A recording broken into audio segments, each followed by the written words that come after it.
இதோ நான் சகலத்தையும் புதிதாக்குகிறேன் என்று வாக்களித்த எங்கள் வாக்கு மாறாத அதிசயமான பிதாவே, நீ பயப்படாமலும் கலங்காமலும் இரு என்று எங்களை ஆறுதல் படுத்துகிறவரே, நீர் ஒருவரே எங்களை சுகமாய் தங்க பண்ணுகிறீர். உமக்கு ஸ்தோத்திரம் சொல்லி முடிக்க எங்கள் வாழ்நாள் போதாது அப்பா. என்னை நோக்கி கூப்பிடு, நான் உன்னை விடுவிப்பேன், நீ என்னை மகிமைப்படுத்துவாய் என்று எங்களுக்கு அறிவுறுத்தினீரே.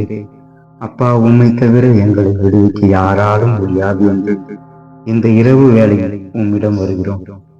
எங்கள் ஜீவன் எங்களுக்கு கசந்து போகும்படியான வியாதிகளுக்காக நாங்கள் உம்மை நோக்கி கூப்பிடுகிறோம். எங்கள் சரீர வேதனைகள் எங்களால் தாங்க முடியவில்லை அப்பா.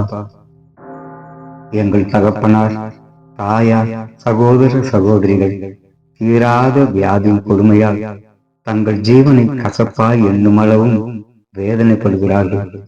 எங்களை உள்ளங்கைகளில் வரைந்திருக்கிற எங்கள் பிதாவே, நாங்கள் உம்முடைய பிள்ளைகளாய் இருந்தும் ஆரோக்கியமற்று இருப்பதால் புறஜாதியாரின் பரியாசங்களுக்கு ஆளாகிறோம் அப்பா. உம்முடைய குமாரனின் தழும்புகளால் எங்களை குணமாக்கும் எங்கள் அதிசயமானவர். நாங்கள் எங்கள் வியாதிகளிலிருந்தும் எங்கள் வேதனைகளிலிருந்தும் சுகம் பெற்று பிறருக்கு சாட்சியாக அவர்கள் முன் நின்று உம்மை மகிமைப்படுத்த எங்களை குணமாக்கும். உனக்கு பரிபூரண நன்மை உண்டாக கட்டளையிடுவேன் என்று வாக்களித்த உமது வார்த்தைக்காய் ஸ்தோத்திரம் அப்பா.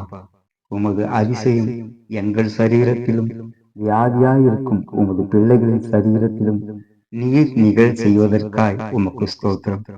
இந்த சிறு விண்ணப்பத்தை எங்கள் மீட்பர் இயேசு கிறிஸ்துவின் மூலம் நீர் கேட்டதற்காய் உமக்கு கிறிஸ்துவின் நாமத்தில் நன்றியப்பா. ஆமேன், ஆமேன்.